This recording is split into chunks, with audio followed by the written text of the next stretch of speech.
Would you please introduce yourself to the jury? My name is Brandon Boudreau. I live here in Arizona. How old are you, Brandon? I'm 40 years old. What do you do for a living? Currently, I own a solar company. Are you currently married? I am. Do you have a prior marriage? I did, yes. When did you get married initially? I was married initially October 31st, 2008. And who were you married to? Melanie Cope at the time, she became Boudreau. How long were you and Melanie married? A little over 10 years. Did you two have any children? We have 4. Do you recall approximately when you began divorce proceedings with Melanie? Would have been in July of 2019. And do you recall approximately when your divorce with Melanie was finalized? It would have been in October of 2019. Was it before or after October 2nd? It was the middle of October. Okay. So after. Now, do you have family here in Arizona? I have a brother who lives in Tucson now, but at the time I did not have any family here in Arizona. They lived in another state. Yes. Did Melanie have family that lived here in Arizona? Yes, she did. Did you know someone by the name of Lori Vallow? I did. That was Melanie's aunt. Did you spend a lot of time with Melanie's aunt, Lori Vallow? Yes, we spent a lot of time together. Do you see her in the courtroom today? I do. Can you point her out and tell us what she's wearing? She's directly behind you, wearing glasses and a blue top. Your Honor, may the record reflect the witness has identified the defendant. It shall. When you knew or were spending time with Lori Vallow, was she married at that time? She was. Who was her husband then? Charles Vallow. How often would you see Lori Vallow and her family? Pretty often. We would spend holidays together. We often vacationed together, and our children were close, so it wouldn't be unordinary to see each other every week. Were you close with Lori Vallow's prior husband, Charles Vallow? I was, yes. Did you know other members of Melanie's sort of expanded family? Yes, I did. Did you know a person by the name of Alex Cox? Yes, I did. Who was he in relation to Melanie? That would be her uncle. So Lori's brother? Correct, yes. And before your divorce from Melanie, did you see Alex Cox often? Not as often as Lori, but yes, I did see him. Okay. Usually at a family get-together. Did you know anyone by the name of Chad Daybell? No, I did not. Did you later become aware that Lori Vallow married a Chad Daybell? Yes, I did. Can you try to describe for us the relationship between Melanie, your ex-wife, and her aunt, Lori Vallow?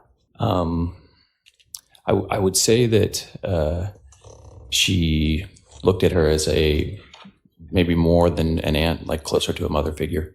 Her mother passed away when she was younger, and she let her hold a lot of influence in her life. Starting sort of the end of 2018 through 2019, did you notice Melanie spending a lot more time with Lori? Can you ask that question one more time? Sure. Starting sort of the end of 2018 through 2019, did you notice Melanie spending more time with Lori? Yes. In 2019, did you start to notice issues with your marriage with Melanie? Yes, I did. Without going into what was said, did you ever speak with Charles Vallow about Lori Vallow interfering with your marriage with Melanie? Yes, I did, on a few occasions. I want to talk to you about June 25th of 2019. Did that day stick out to you? Yes, it does. Why do you remember that date? On June 25th of 2019, I had a long disagreement with my then wife. My grandfather had passed away suddenly of a heart attack a few days earlier, and she had told me she didn't want to go to his funeral. And that had led to the start of a disagreement that quickly changed and was very different than what I thought was going on. So you said it started out as a conversation about going to your grandfather's funeral. Yes. And then it changed into something different? It did, yes. During this conversation with Melanie on June 25th, were you accused or told that you had been involved in doing some things to her aunt, Lori Vallow? I was, yes. This sticks out because it was so bizarre to me. I was trying to talk to my wife about our relationship, and she was using different language that was confusing. She kept saying that she was going to reveal things about me, and it just didn't make sense. And then she accused me of hacking Lori's computer, which I knew I hadn't done, and I didn't know why it mattered to what we were talking about. So, that something like that sticks with you because it just doesn't connect. Do you know how to hack into other people's computers? I do not.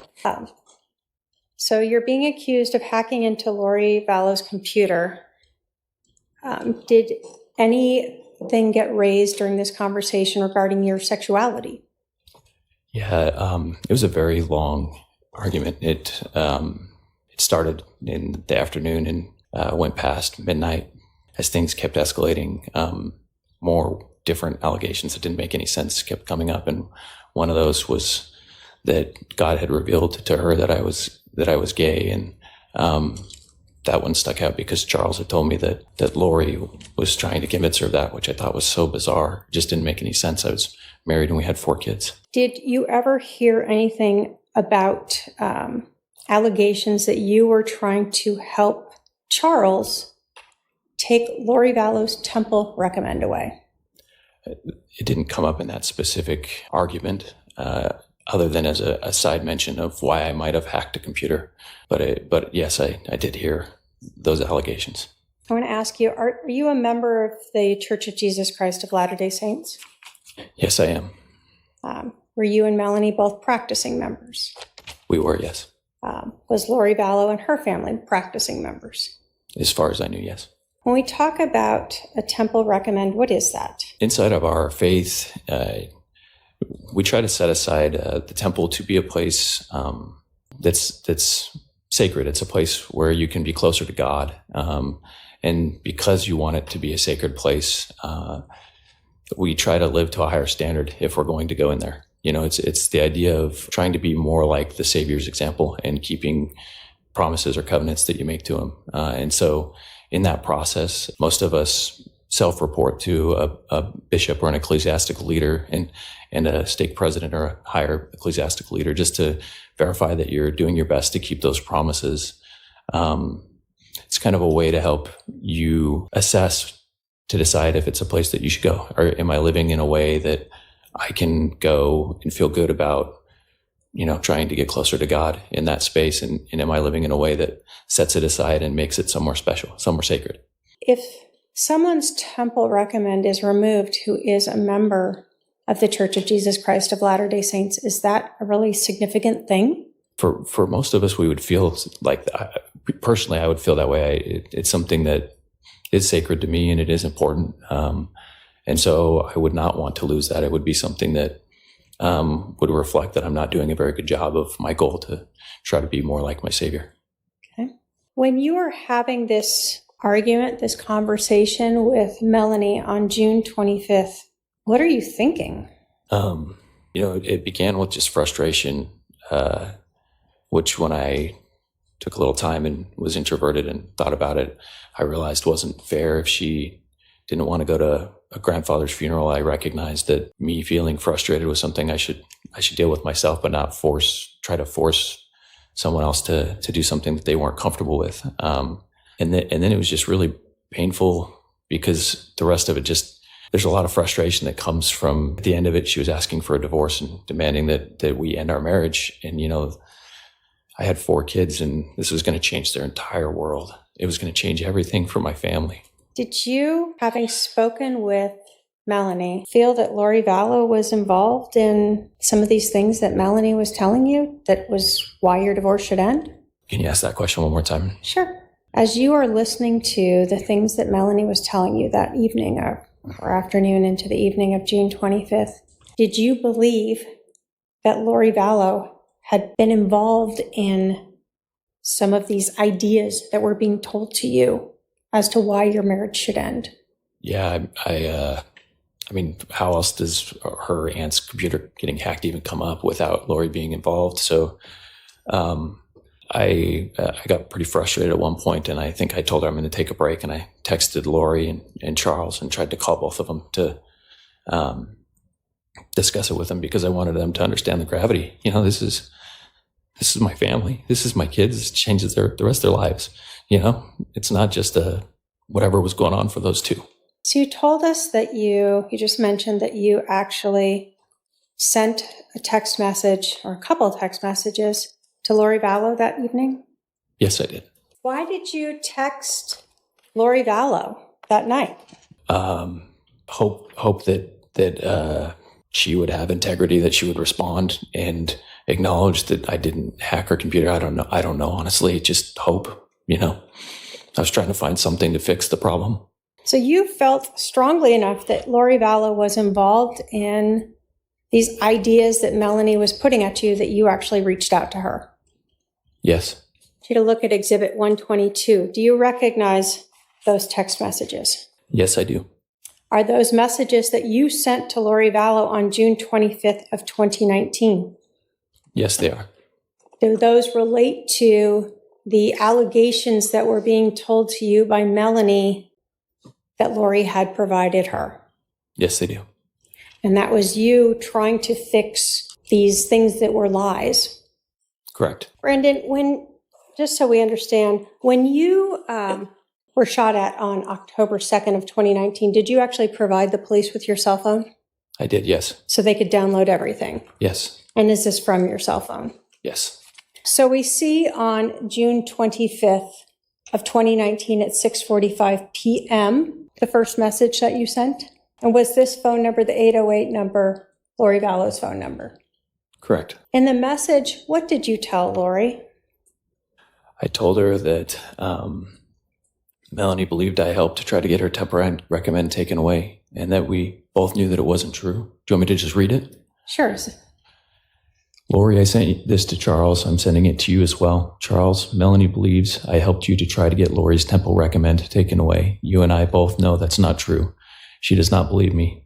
I wanted to send this to both of you, both you and Lori. If either of you care at all for me or my children, you'll come forward and be truthful. I've never done anything to hurt either of you. I can't believe you would lie to her about something like this. I gave you a blessing when you're your worst in my home. My children will be punished if my wife leaves me or can't believe me when I have done nothing. This is on your heads to make it right. So your initial thing was about that temple recommend because that was so important, right? Yes. But that was just one of the lies that had been told to you by Melanie. Yes, and at this time I didn't know that she also believed that I was gay. That came after I had sent these texts. Did you get a response after this first text? No. Do we see then a second text at 9:10 p.m., same day, September 25th? Yes. What did you say then? At least have the respect to talk to me to my face, not whispered behind my back. She believes you and you are lying. This is going to affect my children. Okay. Did she respond to you then? No. A couple minutes later, did you send Lori another message? I did. What did you say then? I will not stop until the truth is known. It says I didn't dip, but a typo. I didn't do the things you said, and because I know I did not, I will find a way to prove it. Did Lori ever respond to any of those? No. Were you able to convince Melanie that these things that Lori had told her were not true? No. Would she listen to you about it? After that evening, she would never spend time alone with me again. There was always someone else with us everywhere that we ever talked or communicated. Did you want to get divorced? No. Did you agree to a divorce? I did. How did you and Melanie decide to go forward with the divorce? We used a mediator. How does that work? You have choices. You can either each get your own lawyer and they can help advocate for you through the process, or you can use a mediator. Those are the two, or you can do it yourselves without lawyers, I guess, as well. And as you go through that divorce process, you really discuss two key concepts: all of the money and the finance side, and then the children when you have children. And So a mediator is helpful in being able to help you understand what the law thinks if you both can't agree on something, and help you go through and think. It's a lot to think about. And, you're very I was very emotional going through that. And so they're helpful that they can kind of guide you to make sure you're covering all your bases and you're thinking about the future for your kids, thinking about what's fair in the financials, all of those things. At that time, what were the ages of your kids? And I got to go back a few years. So in 2019. Yeah, 9, Braxton would have been 9. And then I would add a 5-year-old and a 4-year-old and a 2-year-old. And you told us that you started to see a mediator sort of in July of 2019? Yes. Do you recall if it was the beginning, middle, or end of July? Beginning of July. So really fairly quickly after you were confronted with these theories of you hacking Lori's computer and trying to take her Temple Recommend away. Yeah. As you went through a mediator, did you agree to have joint custody of your kids? I did. Did you and Melanie have a house at the time you were married? We did, yes. And in the mediation, we agreed to sell it. Prior to the sale of the house, did Melanie move somewhere else to live? Yeah, we agreed that I would help her find a rental, which we did. And then our house was an expensive house. We were listing it at about $1 million. And so having those young kids inside of it while you're trying to have it show ready all the time was a concern. So we agreed we'd get a rental house where the kids would be able to stay so that they could just be kids and not have to try to live super, super clean. And I would stay in the house and just kind of live in it as a shell house till it sold. Do you recall approximately when Melanie moved out? July, around 14th or so, I think. I'm not 100%. It's mid-July? been 6 years. Yeah, mid-July. So the kids were living with Melanie in the rental house and you were staying in sort of I'll call it a community property house at this point. Do you recall when your house sold? In September, I think we got it under contract, and at which point I started looking for a rental house. For yourself? Yeah, for me to move into so that we could then do our joint 50-50 custody with our kids. Did you find a house to rent? I did. And was that the 3875 East Phelps Street in Gilbert? Yes. When you were looking for a residence, did you consider at all the location of Melanie's rental house? Yeah, I tried to, we had agreed we would stay within a couple miles of each other so that it would be convenient for each of us. And I also tried to move close to where I had before I had built the home that we had, I had lived in that same neighborhood. So I tried to move closely to a place my kids would be familiar. Did you sign a lease for that 3875 East Phelps Street on September 13th of 2019? Yes. What was your plan in terms of when you were going to move into that new house versus staying in the community home?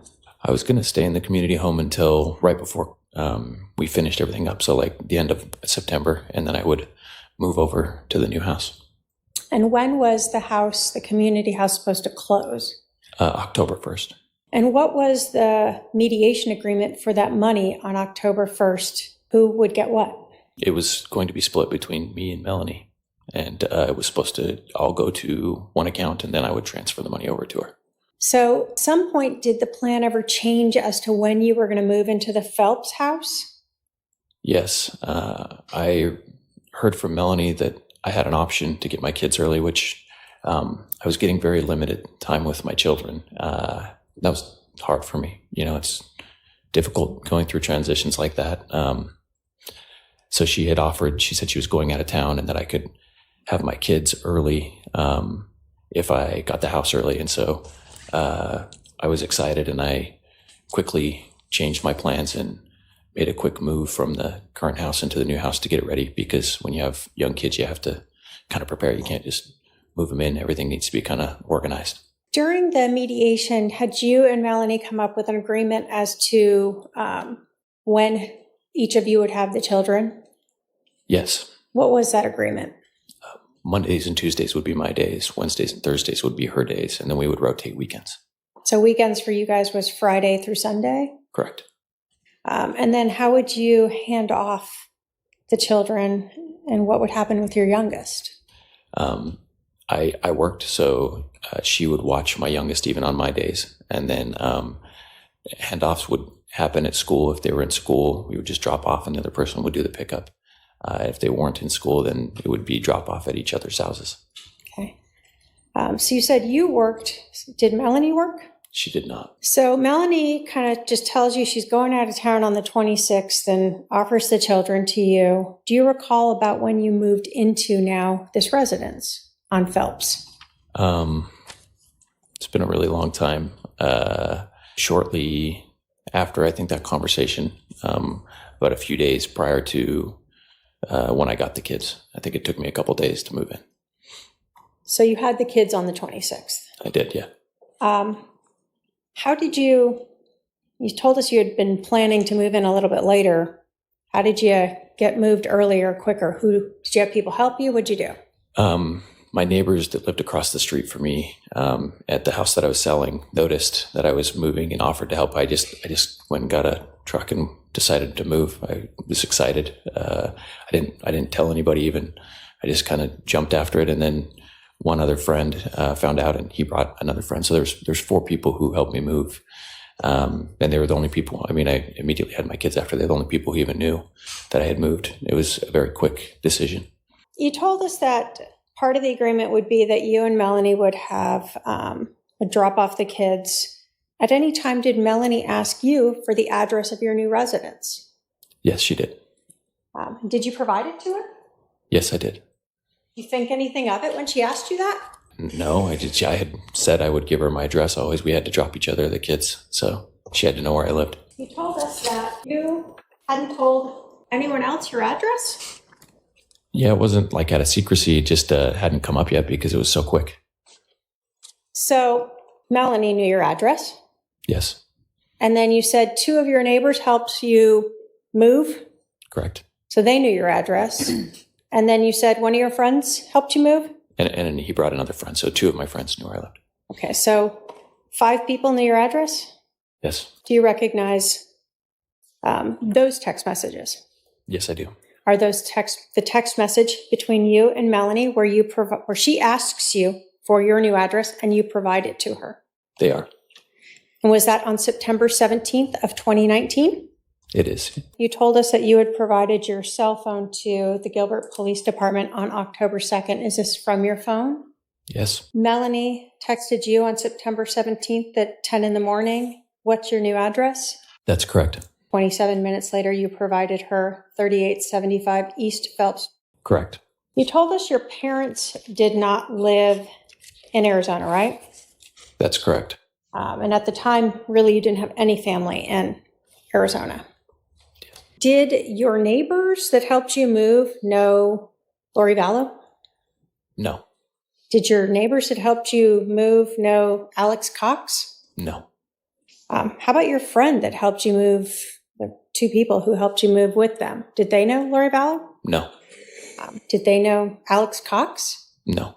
Did you post your address on any LinkedIn or social media? No. So on September 17th and on September 26th, when you got the kids, were the only people that knew your address and knew Lori Vallow and Alex Cox, your then wife, Melanie Boudreau? Yes. So on September 26th, you're in your rental house on Phelps Street. You have your children with you. And is this sort of the first time you have been there with your kids? Yes. This was over a weekend, correct? Correct. So you had your kids sort of that weekend of Saturday, the 27th and 28th. And then did you follow your normal schedule now of Monday and Tuesday having the kids? Yes. Was October 2nd sort of Wednesday, October 2nd? And that would be the day you would normally exchange the Correct. children? That was the first day that I would not have my kids. Okay. And so on October 2nd would be the day that Melanie would now have control of the kids that evening. Yes. So I want to talk a little bit about your schedule with your kids the morning of October 2nd. Can you tell us sort of what your general schedule was? What'd you get up and do with all the kids? Yeah, it's been a long time. My kids are different now, but back then, I would probably wake up hour and a half early. Got to wake each kid up individually. Kind of each of them has different needs. I think Breeze was still in diapers. Blake might have even still been in diapers. So you wake them up, you make sure that you get them cleaned up, changed, you feed them. Got to get 3 of the 4 of them dressed. They don't know how to dress themselves. So you got to give yourself time. So probably an hour and a half making food, getting kids ready, making sure everybody's good to go and prepared so that when you get within a short amount of time of school, you can get the 2 that are in elementary school there on time. All right. So you said you had 2 that were in elementary school. Are they in the same school? Yes. And so that leaves 2 other kids. Yes. What did you do with the other 2 kids? Blake was in like a pre-K preschool that was right by the new rental that we got Melanie, and then I dropped Breeze off at Melanie's. Well, she didn't want me to come to her house, so I would drop her off at the park and then watch her run to her mom. Okay. Do you recall approximately when you left the house that morning to start taking the kids to drop them off at their different locations? Let me ask you this. Do you recall approximately when the kids had to be at school? 7. I probably would have left at 7:30. They probably started at 7:50. That's. And were the schools you said close to your Phelps Street? It was like probably a 5 or 10 minute drive, depending on if there was some traffic or not. Who did you handle first? Where did you go first? I'd always drop the 2 that were in elementary school first. That was on the way to their mom's house. So we would take those 2, drop them at their school, and then I would drive the rest of the way to their mom's house and at the park and drop at the park right there by her house. And then I would go drop Blake at his school. On the morning of October 2nd, did you follow that same schedule and go to the park to drop off your youngest? Yes. And how would Melanie know that you were there? I would text. Did you do that morning? I did. And then you said you would kind of just once you knew she was there, let your daughter go to her. Yeah. So would you visually see her and then let your youngest go to her? Of course, yeah. Do you recognize those text messages? Yes. And are they from October 2nd of 2019 around 7:40 in the morning? Yes. And do they reflect you letting Melanie know that you were there with your youngest? Yes. On October 2nd at 7:40 in the morning, you sent a text message to Melanie saying, pulling up. Correct. And then you received a message for her that she'd be there in a minute? Yes. Were you able to hand off your youngest to Melanie? Yes. Did you go home after that? I did not. Did you tell Melanie where you were going after that? I did not. Where did you go? I went to the gym. Where was the gym in relation to your Phelps house? It was a couple minutes away. It was it was midway between her and my Phelps house. Okay. And how long were you at the gym? About? Hour and a half. Can you tell us what kind of car you were driving back in October of 2019? It was a black Tesla Model X. 2-door or 4-door? 4-door. It's okay. Like an SUV. How long had you had that Tesla? A few years. I bought it, I want to say 3 or 4 years earlier. Melanie knew about that car?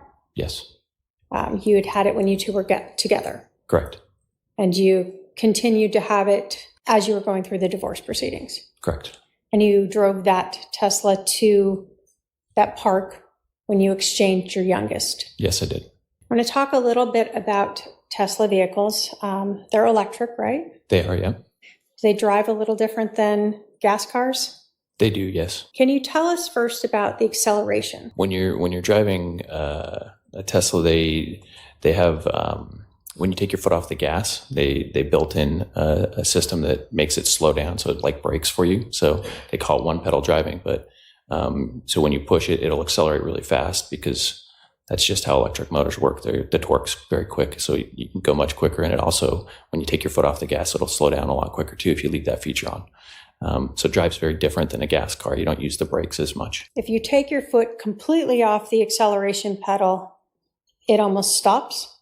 Yeah, it can be very abrupt. It can feel like hitting the brakes. And so had you learned over those years how to kind of slow down by taking your foot slowly off that acceleration pedal? Yeah, you drive different. Did your Tesla have any type of technology built in to automatically open a garage door when you're within a certain range of it? Yeah, it did. It had that exact feature. It was when it got in a certain range, it would just send a garage door signal and open it up. Had you programmed that feature at the Phelps house? I did, yes. If you put your Tesla into park, what would happen? I used the feature where it would make the driver's side door just open automatically for you, so you didn't even have to reach over and open it. Would it open all the way? It would just slowly open. Sometimes it would open all the way. Sometimes it would open like a quarter of the way. There's like a sensor to make sure it doesn't hit stuff. And so that was something you had programmed already. So every time you put your car in park, that would happen for you. Yes. I'm going to talk a little bit about the driver's door of your Tesla. In a lot of cars, we see a metal frame that goes around the window. Did your Tesla have that? No, they make the window seal up into the frame of the car, and so there's no top frame on the door itself, no metal top frame. Shown Defendant Exhibit 25. Do you recognize what that photo is? That's a photo of my car. And does that show the door itself without the glass, but the frame of the door? Yeah, does a really good job showing that. Is this actually a picture of your vehicle from October 2nd of 2019? Yes. And so we can see that there's no sort of metal frame around where the window would be, right? Correct. Okay.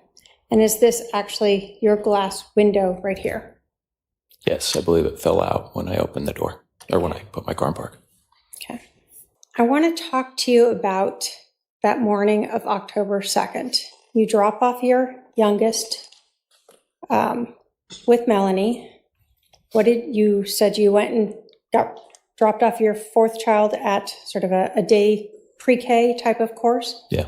And then you went to the gym? Yes. After you went to the gym, what did you do? I drove back from the gym to my house. Okay. What was your plan that morning? My plan was to shower and go to work and meet with my business partners, and we had an owners meeting that day. Can you tell us what happened when you turned onto Phelps Street that morning?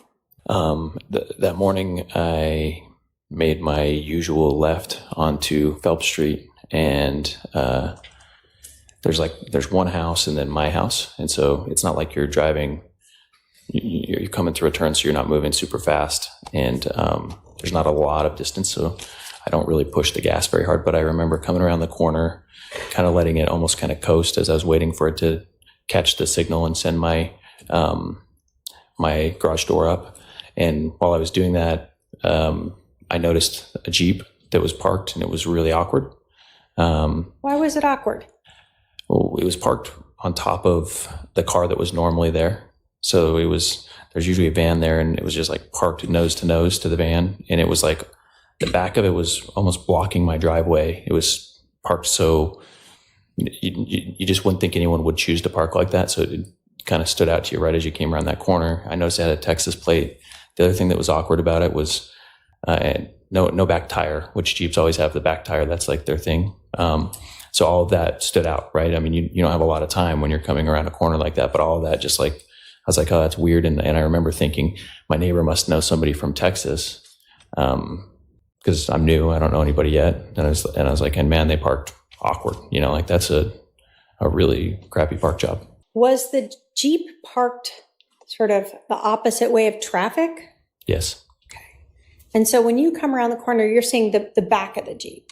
Correct. And you said it was nose to nose with a white vehicle? Yeah, I believe it's a van.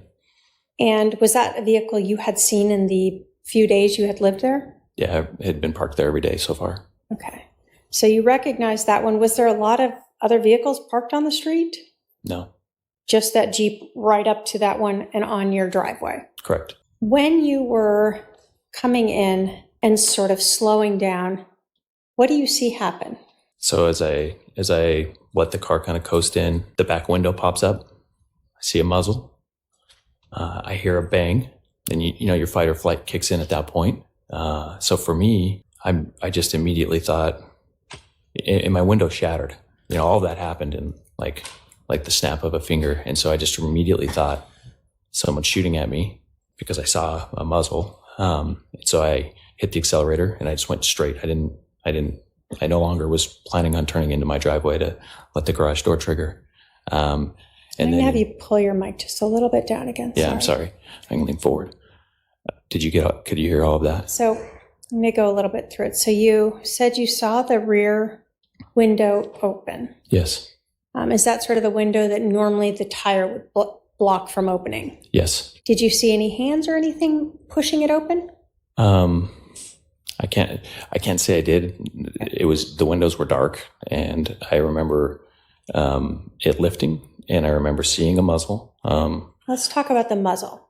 Could you tell, like, was it a handgun muzzle, a rifle muzzle? What are we talking about? It looked like a rifle or a long gun. Yes. Also, possibly like there was a silencer on it or a suppressor or something, because I remember the muzzle looked a little bit awkward at the end. Have you shot guns before? Yes. Have you shot rifles before? Rifles and handguns and shotguns. Did you grow up sort of shooting, hunting?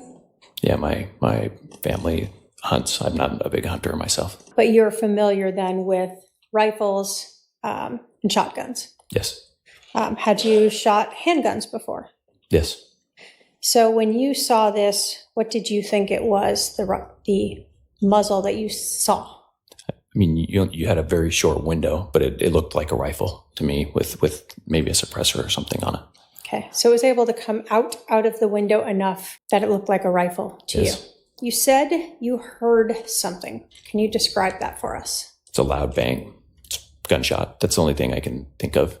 And you've heard gunshots before? Lots of gunshots, yeah. So you hear this and you recognize that as a gunshot? Yes.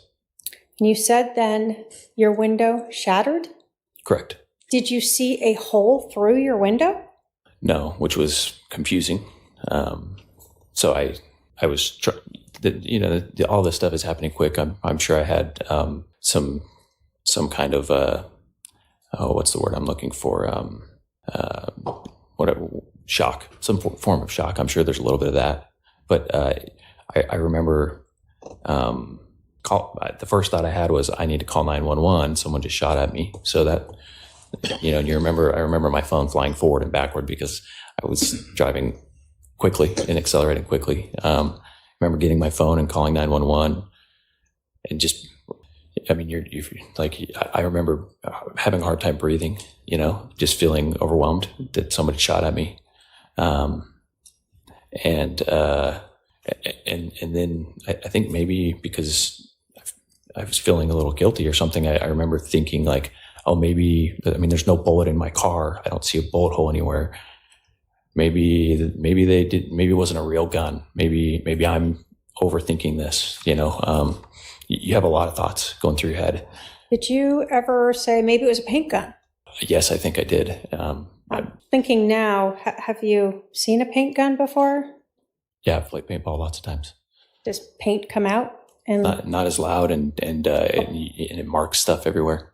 Would it have left, in your experience, having fired paint guns, does it shoot out paint that you would then see? Yeah, wherever it hits, it leaves a bunch. That's why it's called paintball. Did you see any paint on your window? No. Were you thinking clearly at that point when you're thinking about that? I think there's a lot of thoughts that go through your mind. It was a very stressful situation. I've never had someone shoot at me before. You called 911 and you told us that you drove away from the area, right? Yeah, I accelerated, went around a corner, and I parked by, there's a pool right there in the community. So I pulled over and parked next to the pool.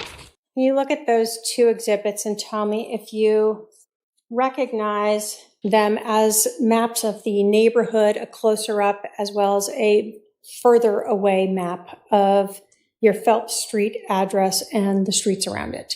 Correct. Yes, they are. And those are sort of accurate maps of that whole area. Yeah, I'd say they're accurate.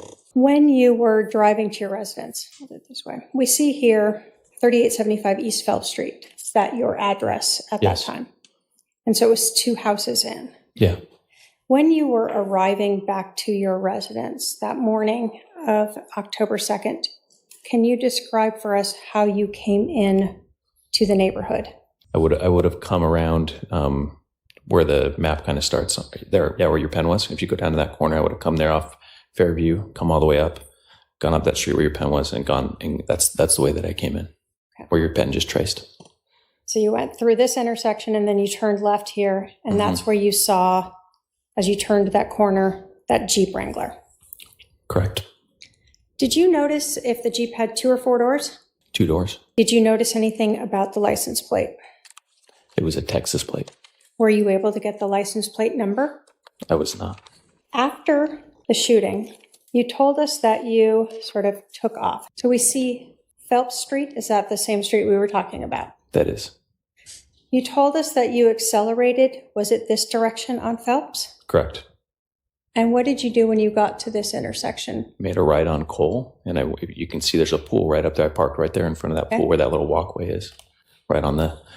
So you parked right near the pool here. Yeah, right where your pen tip was there, kind of by the E. Were you on the phone with 911 prior to reaching that pool? Yes, I was on the phone with 911, I think, as I got towards the end of Phelps Street. Did you see the Jeep as you were there at the pool? I did, yes. And where did you see the Jeep go? It came down Phelps Street, went north on Cole, then it made a right on Waite when it saw me, and then it continued down Waite and made a right down whatever that road is. There's no name on it. And then I lost it at that point. It went down Fairview, and if you go to the bottom of this, it actually exits out onto Pecos Road. So I knew where they had to have gone, because the only way out of that neighborhood is to go down that Fairview Street drive and go around on Francis and then go out onto Pecos. And so that's what I told the police when I told them what happened. I told them that it had exited out onto Pecos. So basically, the only 2 ways to get out of your neighborhood was either to go up Cole, where they would have had to go past you to get onto Fry, or to go south to Pecos Road. Correct. Through this neighborhood. Yes. You told us the Jeep had gone on Phelps up to Cole, and you were here, and that's where you saw it turn on Waite. Correct. Were you able to kind of see across here to watch the Jeep? Yeah, you can't see from this aerial view, but there's just like a fence, and there's nothing else there. It's just bushes. So you can see almost that whole street there on Waite from where I was sitting. Which direction was your car facing? Towards Fry or away from Fry? My nose was pointed towards Fry. So you were able to see the Jeep then continue and turn down this street? Correct. After that, did you see the Jeep again? I didn't. Where did you go? What was your return route back to your house? I did a U-turn there on Cole, and then I turned onto Waite, and I drove down Waite and then back onto Phelps. So sort of following the path of the Jeep as well until you got to Phelps? Yeah, and then I just pulled into my driveway, and then I sat and waited for an officer. Were you on with 911 during that whole time? I was. When you first arrived at your house and you saw that Jeep, you told us you'd never seen it before. Can you tell us approximately how far away you were from the back of that Jeep when you heard that gunshot? Well, you could kind of see in that map, there's only 2 houses. I was at the end of the first house, and the driveway was on the end half of my house. So I was past the point of my house and moving towards that driveway. So I would probably say a few feet, 15 feet or 10 feet or something like that was the distance.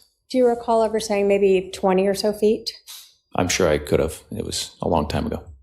You can take a look at those and let me know if they depict Phelps Street and the house you rented, as well as some cones to represent different things in the street. Yes. Do you recognize all of those? I do. I'm going to start with 4. In this photograph, we see a police car down here. Is this your car here? It is. Is this the street that when you're turning down Phelps, you're talking about coming from this end? Yes. So you passed one house and your house is the second house. Correct. Okay. And that's the white van that was parked there. In this photograph, is this your residence? And this is Exhibit 9.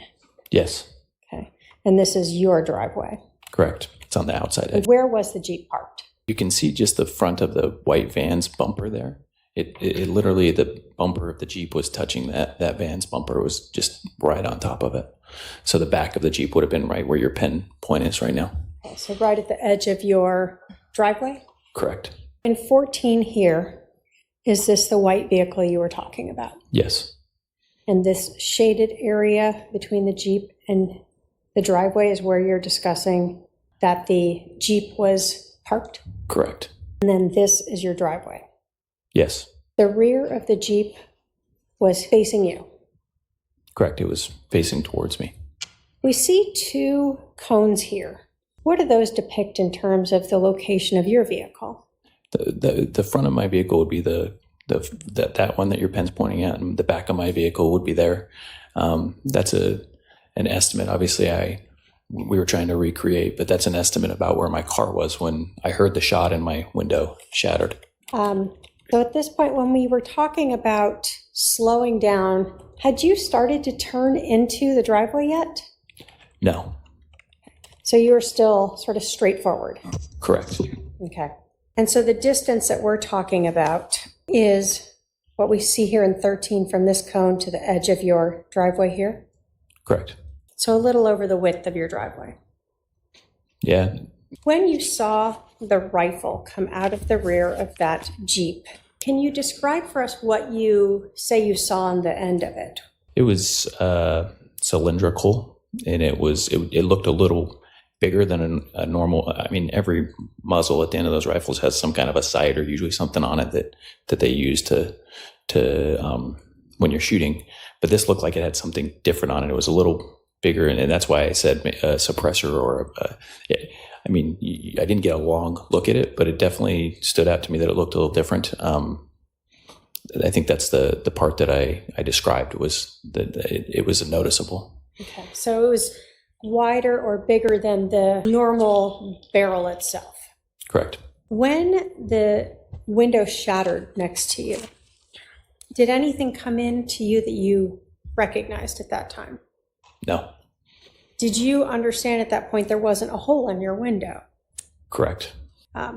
As you hear that bang and see your window shatter here, is that then when you accelerate this direction that we see down Exhibit 14? Yes, that's exactly what I did.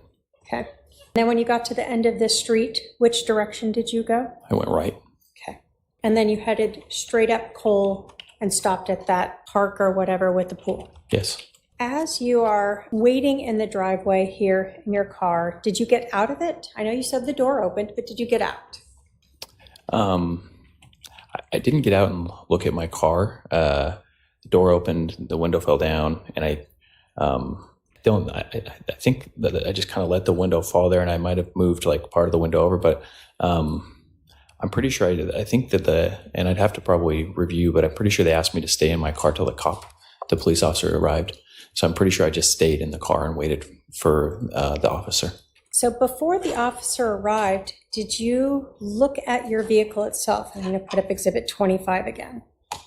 The first time that I looked at the outside of the exterior of my vehicle was actually when the officer walked me over to my car. And both of us at the same time saw on the top of the door frame there's the spot where the bullet hit.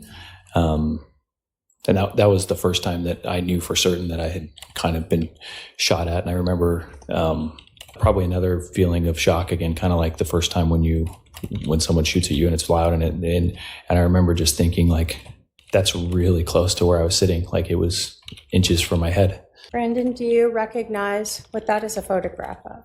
Yes. What is that a photograph of? That's the photograph of the top of my car. That show the bullet hole that you saw? It does, yes.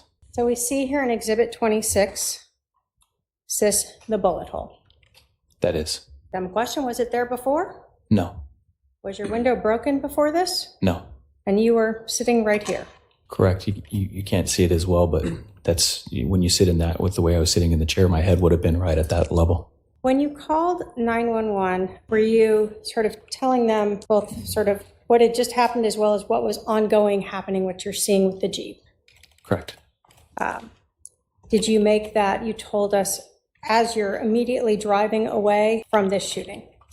Yeah, I immediately thought the right thing to do was call 911. Did you tell the operator at one point you were almost out of breath?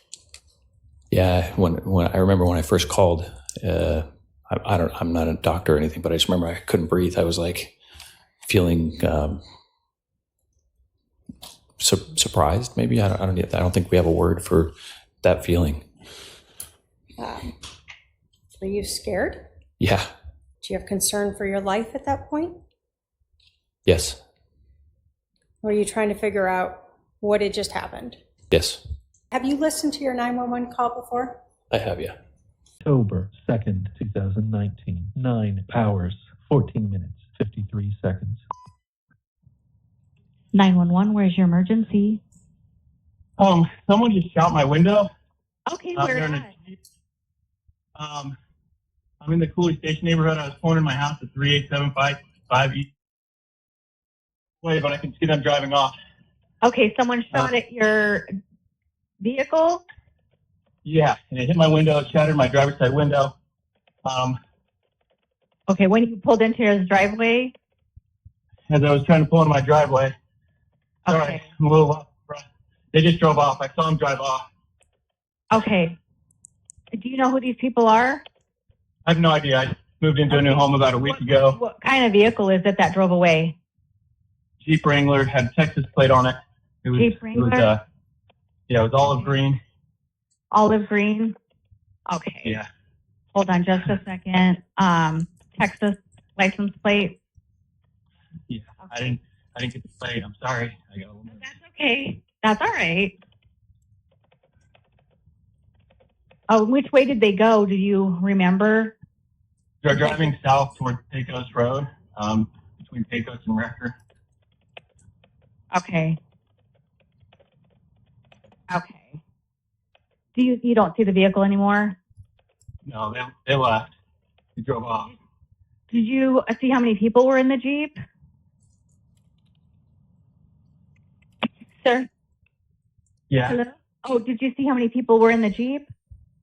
there must have been at least two because somebody shot at me and then somebody else drove off, and I don't think they had enough time to go climb from the back into the front. Right. Okay. And then do you have any injuries? Did they shoot at you? They shot at me, it hit my window, it bounced off. It might not have been a real gun. It was loud, but it might have been like a paintball gun or something. I mean, it should have hit me or gone through my window. It just Okay. shattered it. It didn't go through. Okay. Okay. And your window is shattered? Yeah, Okay. And you have no idea who these people are? no idea. Okay. They were just parked like right in front of my house. Okay. They were parked out. So they were parked across the street in front of your house? In front, right on the same side of the street as my house, right in front. There's a minivan there. They're just parked right in front of that.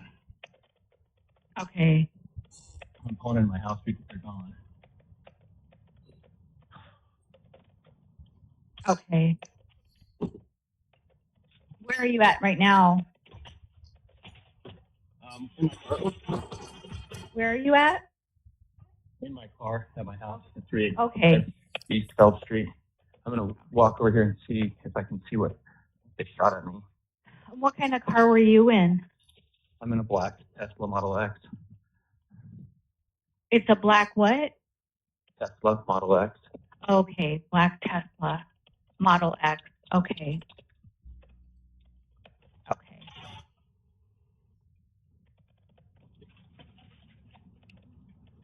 All right. I do have officers on the way to meet you. Okay. Do you want to go inside or do you want to wait outside wherever you feel? I'll wait out here. Yeah, I don't know that it was a real gun. Maybe it was. I can't tell. I don't think it was because my window should have gone through my window. Okay. All right. And what is your name? My name's Brandon Boudreau. And your phone number?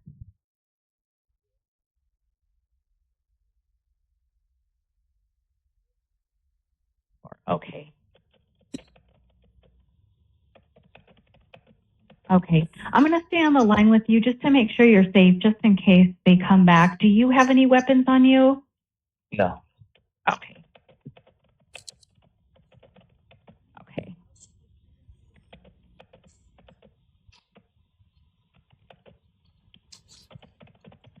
Do you see the officer pulling up? Not yet. Not yet. Okay. Looks like he's coming up Phelps. You said 3875 East Phelps, correct? Correct. I wonder if he's on just another section of it. He might be on another section. Okay, because yeah, his car is showing right near Fisher Lane and Phelps Street. I'm at, what is the cross street? Sorry, I just moved over here. Yeah, I'm at Fisher and Phelps. I don't see it. Okay. Okay.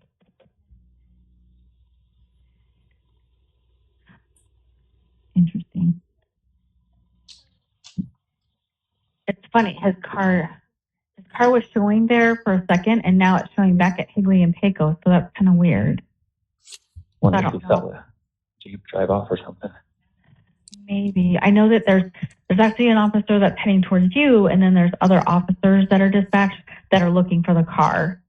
So we've got several guys looking out for the car, but we have one headed towards your house. Okay. I think he accidentally hit his arrive button is what happened, because he's still moving.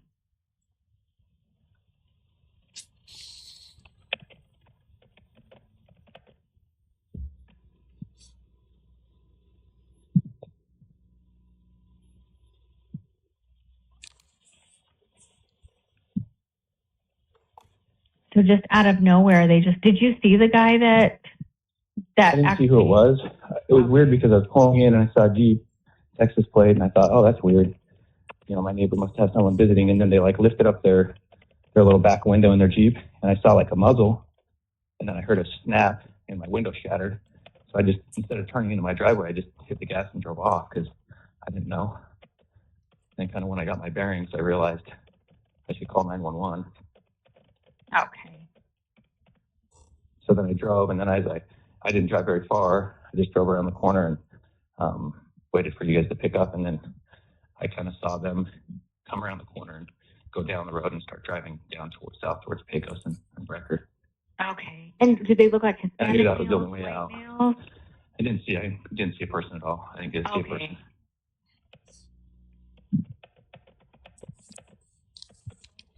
Okay.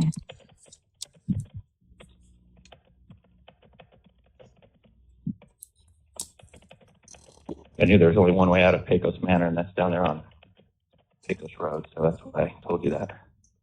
Okay. All right. I do see the officer pulling up on Fisher from Fairview. Okay. So he's coming from the other way. He'll come around right now. I'll see him in just a sec. Okay. I see him. Okay. All right. I'll go ahead and let you go. Okay. Thank you. Bye-bye.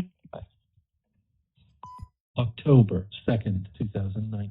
I want to talk a little bit about some of the things that you told the 911 operator. You mentioned in the call that you thought it might be a paintball gun because it should have gone through the window. When you were saying this, were you at all contemplating that there's no paint on your window? No. Were you sort of that frantic you're just trying to come up with excuses or ways to explain what happened? I was just trying to figure out why a bullet didn't come through the window. A bullet should always go through the window was what was going on in my mind. So I was trying to come up with a reason. So you didn't know through this whole call that your car itself had been hit? No. We hear that you, when you got into the driveway, a loud crash. Yes. What was that? When I put my car into park, when it automatically opened that door and then the whole window just fell right there. And most of it stayed together. Like I think the window tint or something held a lot of it together, but also a lot of it didn't. And it was like all over inside my car and all over a little bit on the driveway. You also told them that you thought there might be two people. Why did you think that? I was trying to figure out how someone could have been laying in the back shooting at you and gotten into the front and gotten out of there so quick. I was thinking like you'd have to jump over a chair. It seemed like they moved very quickly. So I think I was just trying to come up with a logical reason how they could have moved so fast. Putting Exhibit 1 back up here. So this is the residence that you were arriving back to, correct? Correct. And your car was facing this direction, west? Correct. And so the Jeep itself was also facing west? Correct. When you drove up to the pool, is that in this area off of Cole? Yes. Were you all the way up here before you saw the Jeep turn on to wait? I was, yes. So there was some time actually before the Jeep was able to follow and catch up with you. Correct. I think in your mind, everything's happening so fast. I was just surprised by how quickly they were moving. But listening to it, for instance, you can hear that there was a lot more time that elapsed than what you thought in the moment. So time when you were going through this stressful situation seemed faster to you. And now listening to the 911 call that you're talking while this was occurring, you can tell it's a little slower. Yes. Do you recall where you were when you were able to finally get your phone and start calling 911? I was at the end there of Phelps Street, about to turn onto Cole and then I had to unlock my phone. So it took me a couple more seconds around the corner to get it. So you were able to drive down Phelps, get into your phone and get up to Cole and park there. And then you saw the Jeep also turn on Cole and then turn on wait. Mm-hmm. Is that yes? Yes. Did you ever see anyone As in a in the person? vehicle, in the Jeep? I didn't see who was driving the Jeep. When you saw the rear window go up, you couldn't see who was in the back? I didn't get a look at a person, no. And then when the Jeep turned, you're looking in your rear view mirror towards it? Yes, and then because I noticed it, I turned my body and looked out across. And so as the Jeep came up Cole and turned onto wait, you were not able to see who the driver was. No.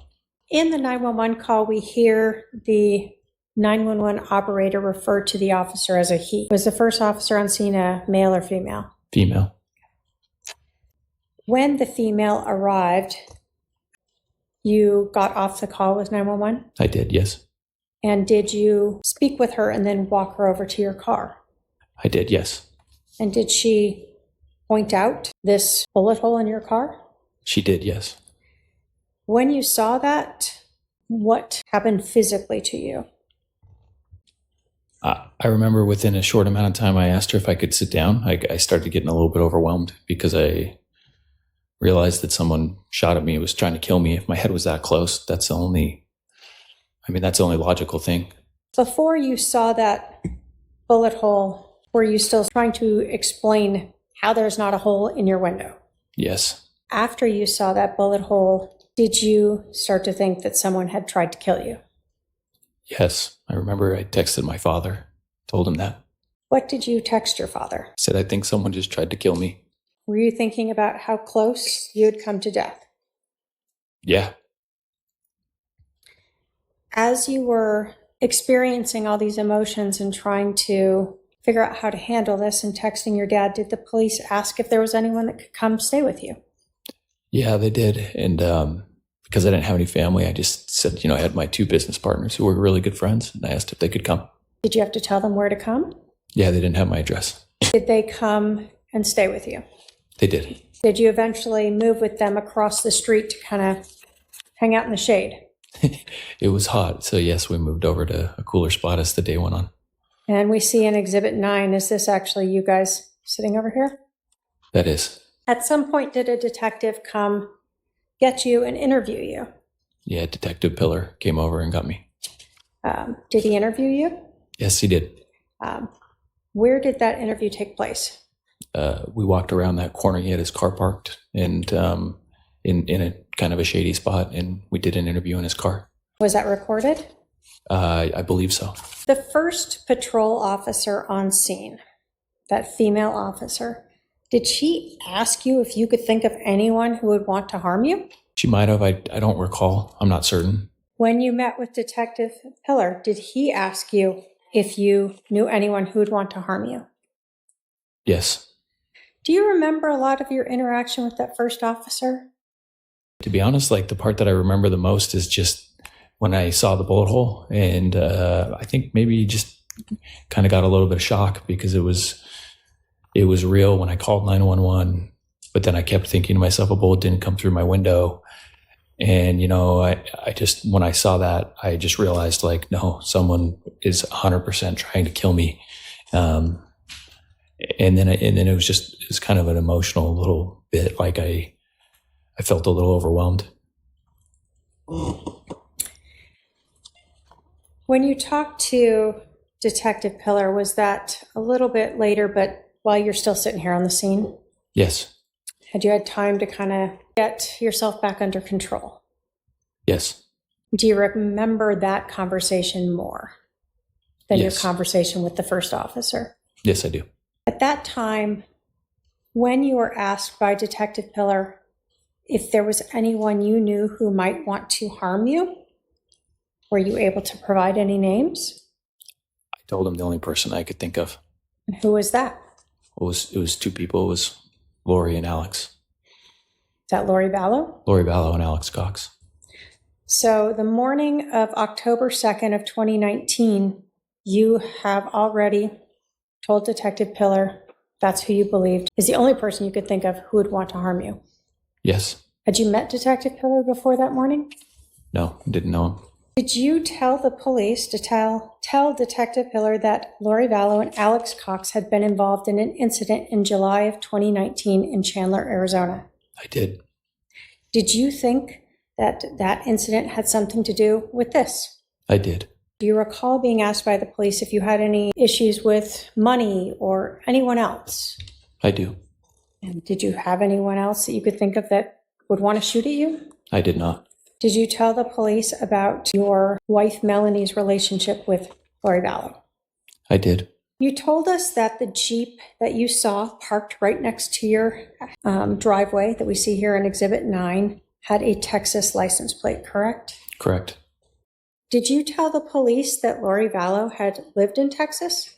I did. So during the time you had known her, you were aware that she and Charles Vallow had lived in Texas? Correct. Did it seem relevant to you that you see a Jeep with a Texas plate in front of your house? It did. So on October 2nd, when you were shot at, Melanie was living here in Arizona, correct? Correct. And she lived close to your house in Phelps, within a couple miles? Within a couple miles, yes. And she was the only person who, outside those two neighbors and two friends, who knew this address? Correct. On October 2nd of 2019, did you know where Lori Vallow was living? No, I did not. And on October 2nd of 2019, did you know where Alex Cox was living? No, I did not. But in July of 2019, you knew they were living in Chandler, Arizona. Or Yes, I did. Lori Vallow was living there. Did you ever learn that Lori Vallow and Alex Cox moved to Rexburg, Idaho? Yes, I did. Did Melanie ever move out of Arizona? Can you restate that? Sure. Did Melanie, your wife, or maybe by then your ex-wife, ever move out of Arizona? Yes, she did. Do you recall when she moved out of Arizona? The end of October 31st or November 1st, 2019. And did you learn where she moved? Next door to Lori. In Idaho. Rexburg, Idaho? Yes. The state has no other questions, Your Honor.